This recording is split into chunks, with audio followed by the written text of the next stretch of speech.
Thanks, Thomas. All right, being recorded. That's awesome. Okay, let me share my slides. I'm assuming everybody can hear me okay. I know sometimes there's some audio issues, but I'm assuming you guys can see my slides now, so I'll get started. So we're at the end. We made it all the way through Ecclesiastes. So when I was told that we were going to go over Ecclesiastes this semester, I knew it was going to be a challenge. And I also knew that there would be a lot of opportunities, not just, for you guys learning, but a lot of opportunities for me to learn about this book, because it's not a book that is taught very often. And I think it was a good choice to pick this book and to kind of work through it. And we finally got to Ecclesiastes chapter 12. And I titled this talk The End, or I summarized this chapter at the end. And just to give you an overview, it really is about the end, not only of this book, but just about life in general too. It talks about the end of life and the end of the world as well, and we'll see. So I broke up this chapter into two main sections, and the third section here is kind of an addendum to the second section. But the first 7 verses of chapter 12 really talks about the end of life and what Solomon is trying to encourage us as people approach the end of life, or his readers are approaching the end of their life. And the second section is the end of the book. It's commonly referred to as the epilogue of this book, or the last words of this book. And this is where the author, or Solomon, is expressing his final thoughts and his purpose for the book. And the last verse I titled "At the End of This World," and we'll see why that's the case as we go. And then we'll wrap up the talk as usual with some questions. So let's dive in. So at the end of life. So this verse 7, verses 1 through 7, it can't really tell in the English unless maybe you have the ESV or the NASB, but it's actually a one long run-on sentence. Okay? And he starts this whole section by saying, "Remember also your Creator in the days of your youth." So when he says remember, it's not just the act of recalling, but the idea of remembering is implying a strong action. So when this word is used in the Bible, it's a lot of times it's used as God remembering the covenant that he made to Jacob, or God remembering Hannah when Hannah was barren and she was praying to him. And that just doesn't mean that God just notices them or just recalls their suffering. It means that God is going to act, right? When he remembers something, it also goes along with his action. So when Solomon says, "Remember also your Creator in the days of your youth," he's not just saying just recall God when you're young, but he's saying this action, the remembering should also spur on some action on your part. So it's really interesting that he says your Creator, and this really, I think, kind of goes back or reminds me of Job chapter 1 verse 20, when this is the first time that Job experiences his trial. And he says, in his response to this, he says, "Naked I came from my mother's womb, and naked I shall return. The Lord gave, and the Lord has taken away. Blessed be the name of the Lord." Right? The Lord as the Creator is the one who gives life. Also, he's the one who takes away life. And as having him as our maker also has implications that we'll see later, that he can judge us according to his word, and that he has ownership of our life. So verse 7 of this chapter also ends in this way as well. It says, "And the dust returns to the earth as it was, and the spirit returns to God who gave it," right? And kind of reminder of Job chapter 1 as well. The Lord is the one who gives life, and he is also the one who takes away life. And it connects back to the previous chapter that you studied last week, or maybe a couple weeks ago, since last week was Thanksgiving. it says to remember your creator in the days of your youth. And in the previous chapter, Solomon exhorts them and says, rejoice, O young man, in your youth, and let your heart cheer you in the days of your youth. Walk in the ways of your heart and the sight of your eyes. But know that all these things God will bring you into judgment. Remove vexations from your heart and put away pain from your body, for youth and the dawn of life are vanity. So it's continuing on the theme that Solomon started in chapter 11, talking about maximizing your youth, basically. So this verse is saying, while you're young, remember your creator, maximize the days of your youth, right? That there are certain things that we can do in our youth that we cannot do in our old age. And he contrasts that with the second part of this verse. He says, before the evil days come and the years draw near, of which you will say, I have no pleasure in them. So there will come a day for all of us when troubles will come. So this word evil could also mean trouble. It's not necessarily like moral evil, but it could mean like days that are difficult come, and the years draw near when you'll say have no pleasure in them. And there will be days at the end of our life where we will have, as opposed to the beginning or the youth of our life, where we will have no strength to do the things that our Creator has made us to do, right? So looking through verses 2 through 7, actually verses 2 through 6 is probably one of the most challenging parts of this section. There are a couple in this chapter that are pretty difficult to understand what's going on. So I like this one commentator, Fox. He said, no interpretation of this poem is entirely satisfactory. None, including the one I will offer, solves all the difficulties. So you'll see as we go through verses 2 through 6, there's literally as many commentaries on this book as many different interpretations of this section, right? So it's not easy to understand what Solomon is trying to tell us through this. I think one thing we can take away is that he is actually trying to describe what it's like to approach the end of your life, right? As you get old and you age, and the things that happen to your body and your mind and your spirit. But like there are commentaries that talk about how this is an allegory of a house breaking down, and maybe as you go through the verses you'll see, or it's an allegory of the storm that's coming, or it's an allegory of someone who's aging, right? So I will take the position, it's not that I will take the position, but I think the one that I pick, and I'll cite where I get it from, is probably the one where the person is aging, and it's an allegory of how a person ages. And so I think that's the one that makes most sense, but it's not something I'm willing to like stake my life on or, bet my kids on, right? So it's pretty difficult. And there's another one at the end. It's somewhat difficult to interpret what he's saying, but this is pretty difficult to figure out exactly what he's saying. But I think I don't want that to detract from the meaning of it. I think Solomon is saying, hey, when you're young, remember your Creator and do what you can while you're young, because there'll come a day when you can't do the things that you want to do. Okay. So he starts out, verse 2 says, before the sun and the light and the moon and the stars are darkened and the cloud return after the rain, right? So if you look, it's kind of like unusual verse, right? Before the sun and the light, the moon and the stars darken, right? So those are usually things that give light, right? And the clouds return after the rain, which is kind of opposite to what usually happens when it rains, the clouds go away, right?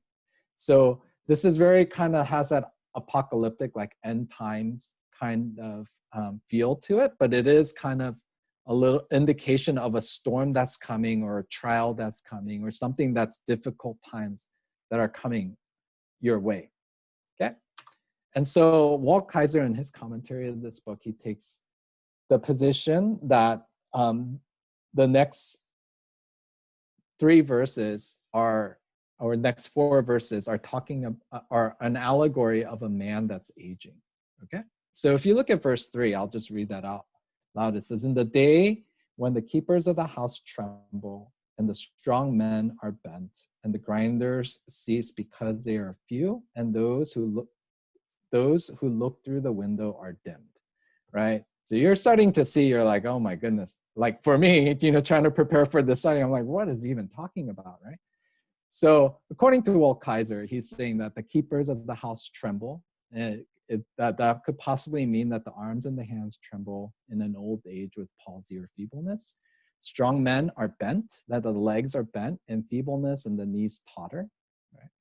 The grinders cease because they are few. So he allegorizes grinders with teeth and their inability to masticate food now. And those who look through the window are dim. So he compares the windows to the eyes losing sight and their pupils becoming dilated and more contracted and not being able to see very well. And then verse 4, it says, and the doors on the street are shut when the sound of the grinding is low, and one rises up at the sound of a bird, and all the daughters of song are brought low. And what Kaiser says here is that the doors on the street being shut, I'm sorry, I think this is the folding doors of the jaws of the Leviathan, the doors of the face, so lips. Bad typo, right? So the lips are being closed, right? The street being like the cleft between the 2 rows of the houses, like the teeth, right? And when the sound of the grinding is low, in the toothless old age, soft foods may be eaten. There's no noise is made of like chewing, and you can't eat anything hard. One rises up at the sound of a bird. The least amount of noise terminates sleep, or it wakes you up. And all the daughters of songs are brought low. The quality or qualities that make up the power to compose and enjoy music elude him in his old age, probably because he's becoming hard of hearing. Okay. And then let's look at verse 5. Verse 5 says, they are afraid also of what is high, and terrors are in the way. The almond tree blossoms, the grasshopper drags itself along, and desires fail, because man is going to his eternal home, and the mourners go about the streets. So in the first part where he says they are afraid also of what is high and terrors are in the way, and he has developed the fear of heights and stumbling along paths that are familiar. The almond tree blossoming, he compares that to your hair turning white. It's like if you can imagine an almond tree flowering and it turns all white, and is comparing that to his hair turning white. The grasshopper drags itself along, is the halted gait of an elderly as they walk along with their king. Right? And the caperberry is ineffective. So this, the ESV says desires fail, but caperberry, it was a somewhat of an aphrodisiac in their day. So that not having an effect, you basically, losing your sex drive or your desire to, have sex is gone when you get old. Because man is going to his eternal home, and the mourners go about the street. So this phrase, he says, you can take this literally. Okay? And let's look at verse 6. He says, before the silver cord is snapped, or the golden bowl is broken, or the pitcher is shattered at the fountain, or the wheel broken at the cistern. So he talks about the silver cord snapping is the spinal marrow connecting to the brain, and the nerves are pale and silver-like. So that is starting to degrade. And the golden bowl is broken is reference to his brain not working as it used to. And the pitcher is shattered at the fountain. It's a failing heart, like your heart is starting to degrade as well. And the wheel broken at the cistern, your system, your cardiovascular system starting to break down, right? Like I said, these are really difficult verses to interpret, to know what the author is trying to say. But I think we can also say, like, you know, if we look at verse 7, it talks about the dust returns to the earth as it was, and the spirit returns to God who gave it. So it's definitely showing that this is the end of your life, right?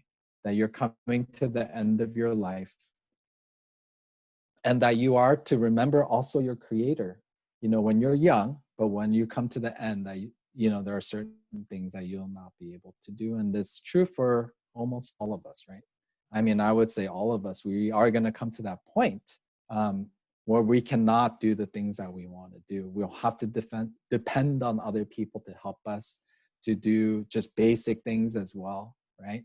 And so Solomon is encouraging the youth at this point to maximize the time that they have. So this brings us up to the end of the book, the epilogue of the book, right? And he says here in verse 8, he says, "Vanity of vanities, says the preacher, all is vanity." So if you remember way back at the beginning of the semester, this was how the book was started. He said, "Vanity of vanities, says the preacher, vanity of vanities, all is vanity." So usually when you read the Bible and you see a phrase that's repeated at the beginning and at the end, it's a good chance that's one of the major themes in that book, right? And you know, as we studied through, went through the book of Ecclesiastes this whole semester, vanity is one of the major themes of this book. So the word vanity or habel in Hebrew has a very wide semantic range. So it could mean anything from breath, you know, transitory, something being transitory, vapor, fleeting, enigma, right? It also mean vain, where you get the word vanity from, right? Which has, you know, following different shades of meaning as useless and worthless, futile, nothing. And idle sometimes is used as idle. So I think these words, you know, as much as we try to nail down exactly what it means, I think it also has a pretty wide range of meaning, even used throughout this book, right? When we look at Ecclesiastes 8:10, that's one of the verses where it talks about how, you know, the judge, like the rich and the wicked and the righteous are treated correctly, right? There are certain things about this world that we can't explain, right? There's things that happen where, like, why did that happen to that person, but this happens to this person, right? Or there's certain parts of this life that is just like things just are transitory. It just comes and it goes, or it's like a breath, poof, it's here and then it's over, right? Some things about this life is we can say it's vain or useless, things that we wouldn't put our effort into. And I think as something that is a biblical wisdom literature, is trying to address all these things. So, you know, it begs to ask the question, like, what is biblical wisdom? And this is my definition of it, and I'm sure this is influenced by whatever all the, you know, some of the books that I read and some of the studies that I have done. So I can't cite exactly, but it's probably, I don't have an original idea on my head. Like everything I do is a copy of everything. So I'm sure I ripped this off from somebody, you know, but I can't remember where I got it from. But just to give you a caveat, you know, if you ever like start reading, it's like, oh, Honk said this, you know, it's like, then I probably got it from that person. Okay. So nothing original or unique or novel about me. It's just, you know, just collection of things that I read. So here it says, you know, what I see wisdom, and I think this is fairly accurate to what the Bible teaches about it, is wisdom is the skill of applying the principles of God's word to everyday situation, right? When we talk about biblical wisdom, it's really the Bible guiding us through the uncertainties of life, or Bible guiding us through different situations in life. That's why when you read through Proverbs, it has, you know, a lot of case studies in a sense, where it tells you to do certain things in different situations, right? But it's not prescriptive in the sense, wisdom literature is not prescriptive in the sense that if you do A, then B will happen, right? Because a lot of times I don't even have to tell you that. You live life long enough that you know that if you always do the right thing, good things aren't always going to happen, right? Or if you always if you always take the wise road, then you're not always going to be blessed in the sense of material blessing or good things happening to you. And that's how our world works. And what wisdom literature, I believe in the Bible, is trying to guide us in that is how to live that life in this world to the glory of God, right? And so when I go back to the word vanity and what Solomon is trying to do, and he's, I think, largely making an observation of this world and saying, this is how things are. And he's trying to help us to enjoy this life for what it is, and to maximize this life for God's glory and not just for ours. And we'll go over, it's not straight up hedonism. And I've talked about that before, I think. And so you guys understand, it's not, carpe diem type of thing, but it is like, how do we deal with certain situations? How do we look, what grid do we look and interpret this world through, right? And that's what biblical wisdom is trying to help us to do. It's the one thing to know God's word, but it's another thing to apply it, right? So wisdom is not necessarily just knowing about God's word, but it's actually applying God's word and living out God's word, right? And certain things, just you probably have experienced it. Sometimes you just got to hit something really hard straight on, or sometimes you have to be more, delicate with situations and go around, whether it's like issues with family or, issues at school or work. It's just not, you don't always like go up and confront everything, right? You just, there's certain wisdom to living this life. And that's what Solomon is, I think, trying to do in this book, is to guide us, through this world. And so we get to Ecclesiastes 12, the next verse, 9-10, it says, besides being wise, right? That's, I believe that's, not the preacher, giving himself accolades, but it's saying this is a wisdom that he's got that he received from the Lord. The preacher also taught people knowledge, weighing and studying and arranging many proverbs with great care. The preacher also sought to find words of delight, and uprightly he wrote words of truth. So I think one thing that one of the commentaries pointed out about this section is verse 10. It talks about how the preacher, and obviously, I've been saying Solomon this whole time, and I haven't really argued for his authorship. I've just taken that as a given. But Solomon, or the preacher in this case, not only he finds delight, but he also uprightly wrote this word. So the marriage of being delightful and living righteous life. So a lot of times, you see people who are, legalistic. They may be trying to live an upright life, but they don't have a lot of joy in their life, right? But you see people who are very happy and they get to do whatever, but they're not living very uprightly. And I think there is that marriage in a believer's life where living uprightly or living for the Lord also brings delight to your life. And I'll connect that dot a little bit later as well. Right. The words of the wise are like goads, and like nails firmly fixed are the collected sayings. They are given by one shepherd. So here, what the goads are, verse 11 has a shepherd, like an agricultural imagery to it. So goads, I didn't know what it was, so I had to look it up myself, are like cattle prods, basically, are things that, poke the animal along to go the right way. So it's saying these wisdom literature, these wise words, are like things that get the lazy person going, or person that is kind of on the fence, or they don't want to do the right thing or want to do the wise thing. These words prod them along to go to the right path. Okay. And nails firmly fixed are the collected sayings. So nails firmly fixed are like the tent pegs that you nail down to anchor your tent to. So these words are like firm anchors that you anchor your life down to, right? So it has so this is showing the function of wisdom literature. So it's a function is to goad people along, to get the lazy person to not become lazy, or to get the person who is foolish to not become foolish, to goad them along the wise path, and also to provide an anchor for them to anchor their lives into.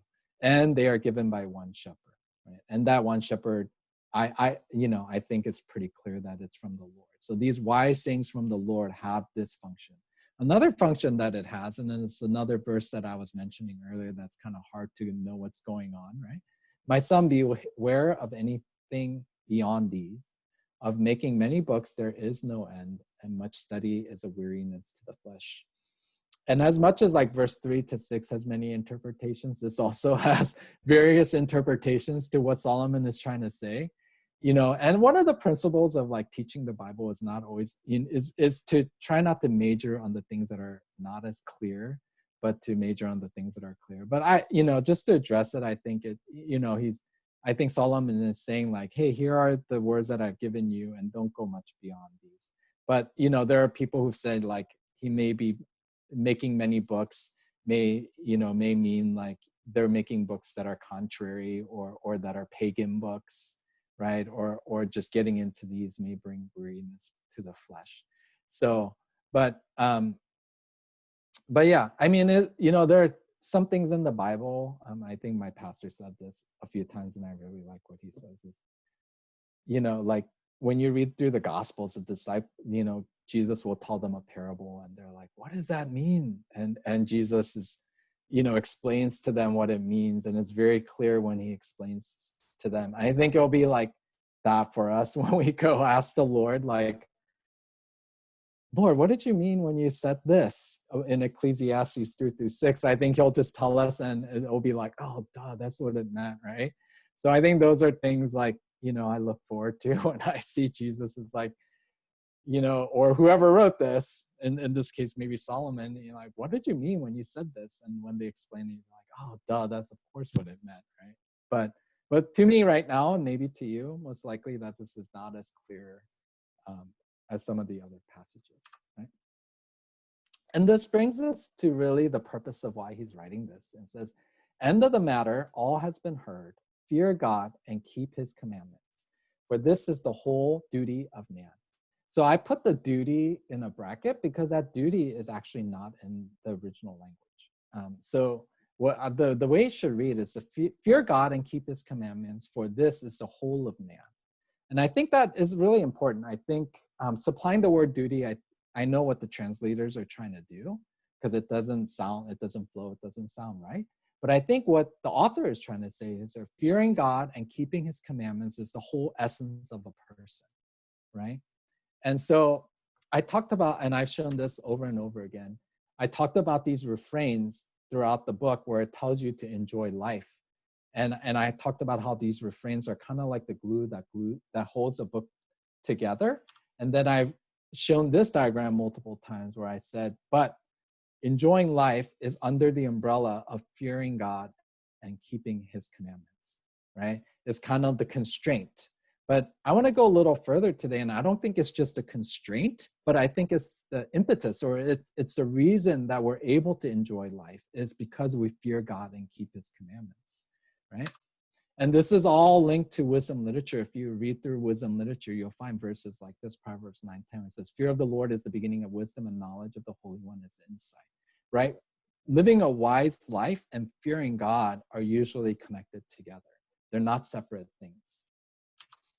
So what is the connection between fearing God and keeping his commandments? And I want to spend some time going into this because I think it will help us to connect Ecclesiastes to our lives now, okay?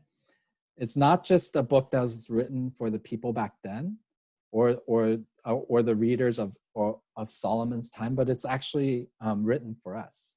And so if you're familiar with the covenants in the Bible, you know that there's this thing called a new covenant, right? And Jeremiah 31 is one of the classic passages for the new covenant in the Old Testament. I think Ezekiel 32, Ezekiel 30, in the 30s, I can't remember the exact one, and that's another one, right?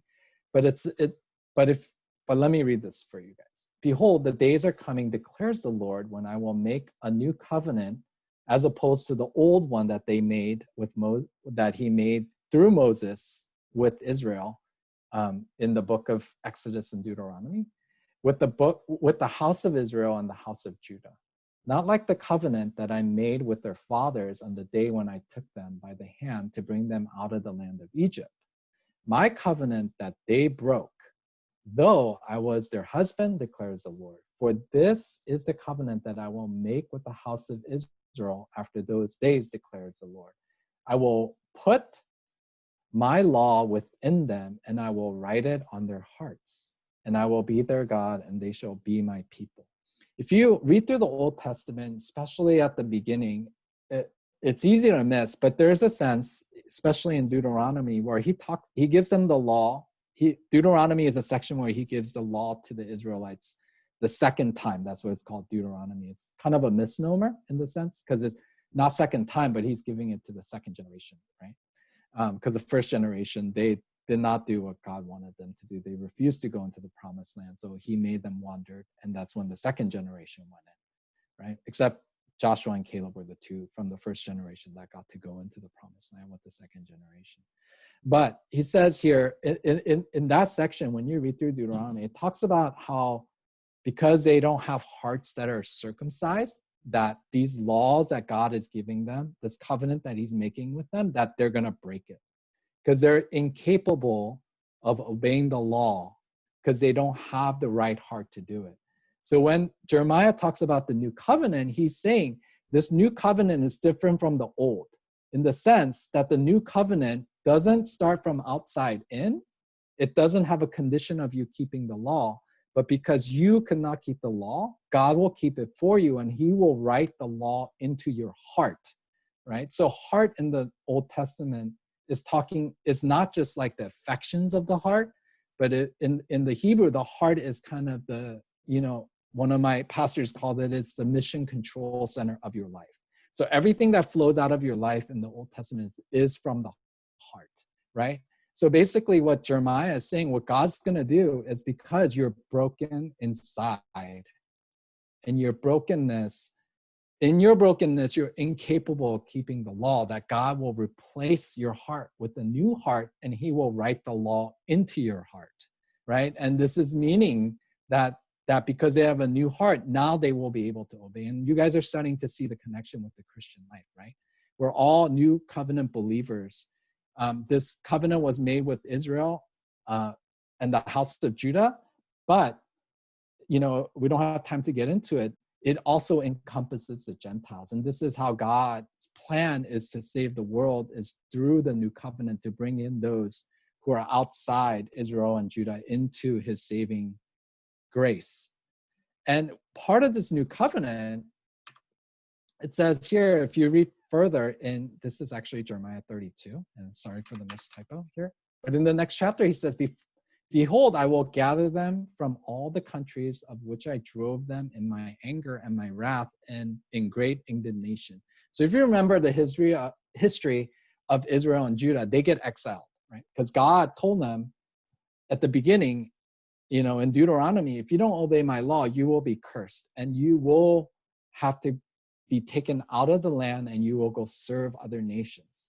So this is just a fruition of what God had already told them will happen because they cannot keep the covenant, right? That the old covenant that they made in the wilderness. So he says here, he's going to bring them all back in after they've been exiled. And they shall be my people and I will be their God.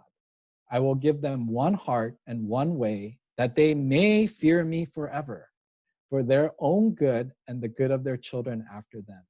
I will make with them an everlasting covenant. So this is, again, referring to the new covenant, that I will not turn away from doing good to them, and I will put the fear of me in their hearts, that they may not turn from me. And I will rejoice in doing them good, and I will plant them in their land in faithfulness with all my heart and all my soul.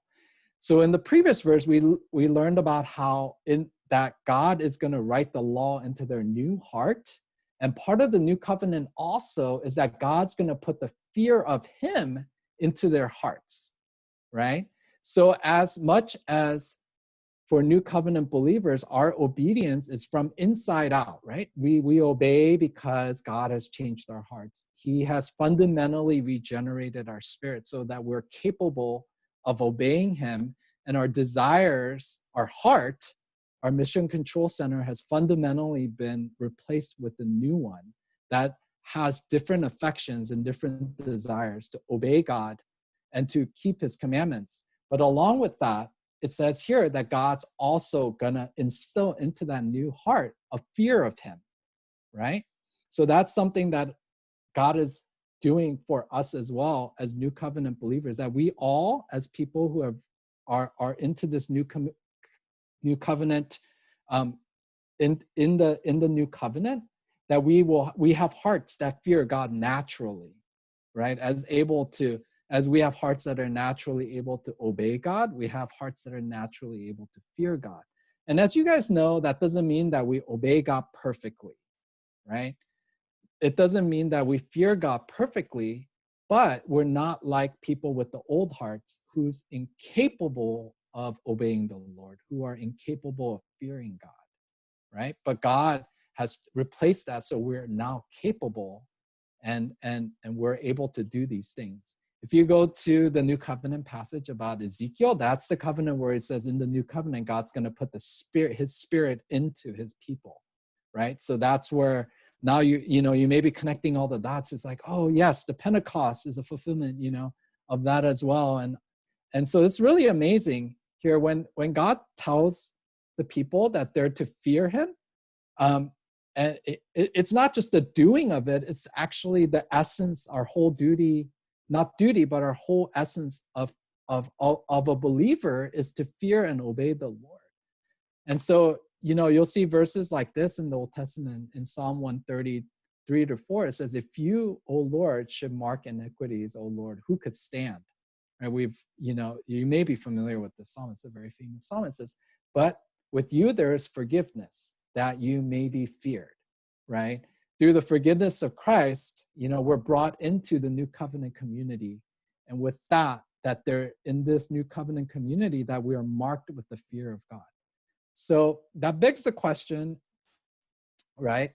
So what does it mean to fear God, right? So there are a couple of helpful quotes that I want to share with you that kind of encapsulate the meaning. So Albert Martin, in his book, Forgotten Fear, it's a good book. I recommend it if you want to learn more about this concept of fearing God. He does a good job of kind of going through some of the older literature. There isn't a lot of literature written on it, but he goes through and kind of categorizes and gives his own thoughts on it.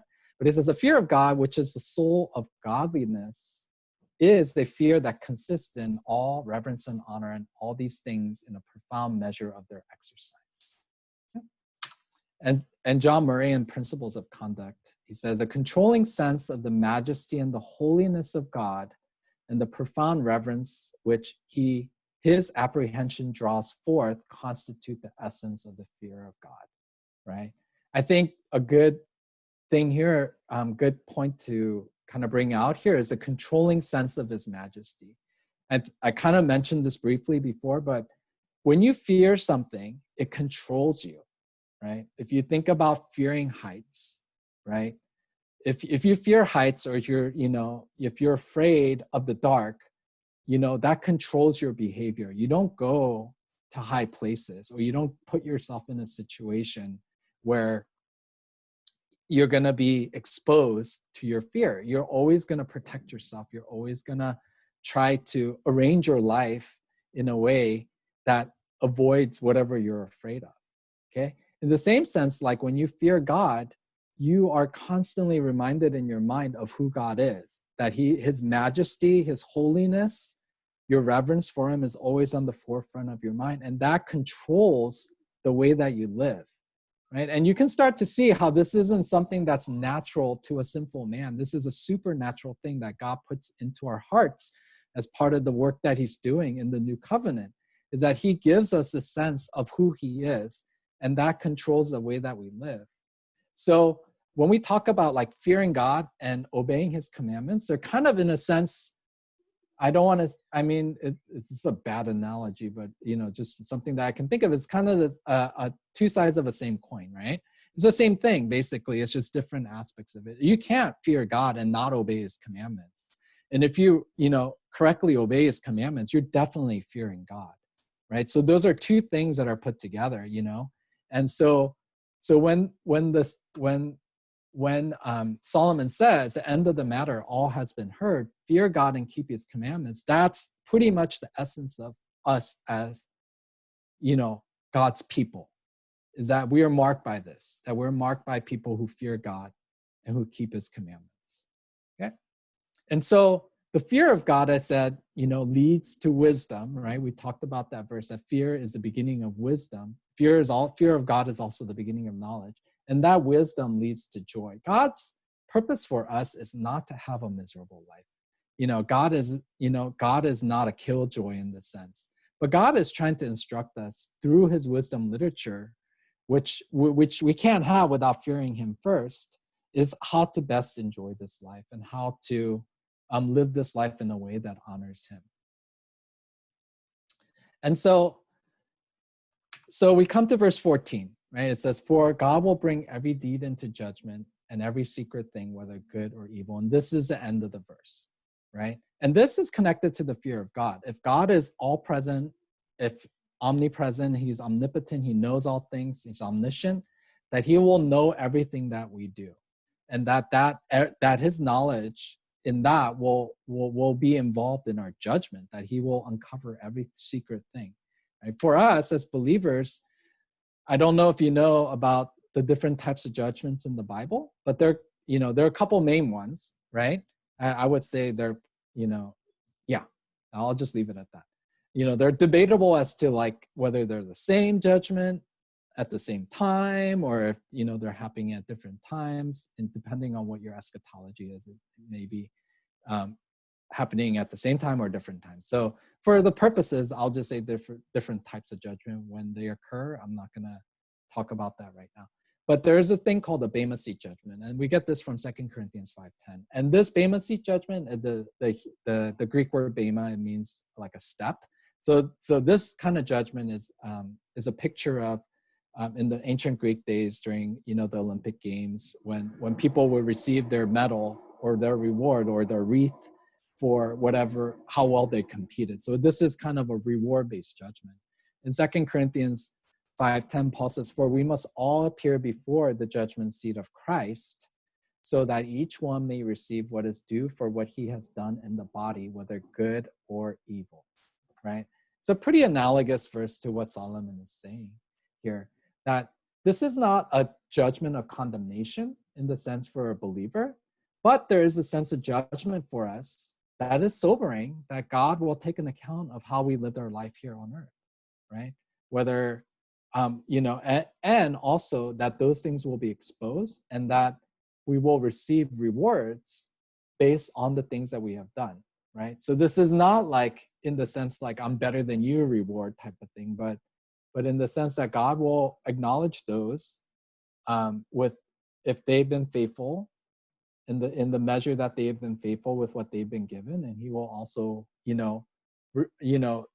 expose those who have not been faithful with what they've been given, right? And so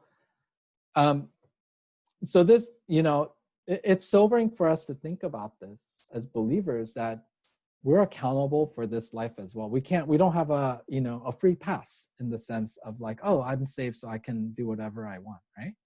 But God expects certain things from us, right? And this isn't in this, I'll just leave it at that. And then there's a second judgment. It's the great white throne judgment. And this is in Revelations 20:12 through 13, right? It says, then I saw the dead, great and small, standing before the throne, and books were open. Then another book was open, which is the book of life. And the dead were judged by what was written in the book according to what they had done. The sea gave up the dead who were in it. Death and Hades gave up the dead who were in them, and they were judged, each one of them according to what they had done, right? So this is like the final judgment before the eternal state, right?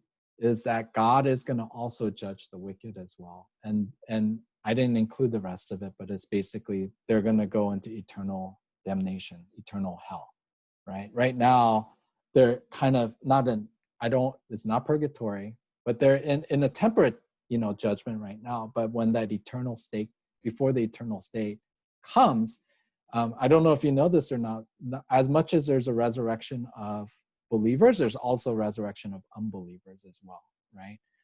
We don't believe in annihilism. We don't believe that when you die, everything just goes poof, right? That there's an eternal essence to a human. When the Bible talks about the image of God, part of that is our eternal essence as people that will live forever. And so there will be a resurrection of the dead, and this is their judgment, right? They will be judged according to their deeds as well. And so when we come to this verse of 14, it says, "For God will bring every deed into judgment and every secret thing, whether good or evil." It should instill a fear of God in us. And it should give us the motivation to fear God and keep his commandments. And going back to the first verse, to remember the Creator in the days of our youth, to maximize the time that we have on this earth, to serve the Lord and to do what he has called us to do. And so I hope that is sobering. I hope that's encouraging as well, to know that you're not condemned in the sense, but also encouraging in the sense that you guys are young and that you have time and you have energy and you can do certain things right now that you're not able to do. And I do really want to encourage you in this and say, think about that, right? How am I maximizing my youth? How am I using this time to remember my Creator? Okay? And those are some of the application questions that I had. So with that, I wanted to open up to any questions that you may have about some of the things that I said today.